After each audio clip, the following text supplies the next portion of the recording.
ये है लाओस का कुआंगसी वाटरफॉल। सच कहूँ तो इस जगह की ब्यूटी को फोटोज में बयां नहीं किया जा सकता। लश ग्रीनरी के बीच डिफरेंट लेयर्स में बहता ये टर्कोइज ब्लू पानी, वाह, ऐसा लगता है जैसे कोई सपना हो।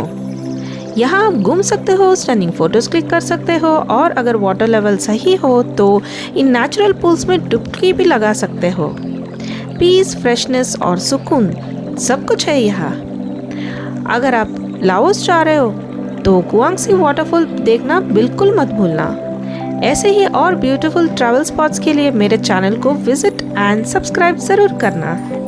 Okay, bye.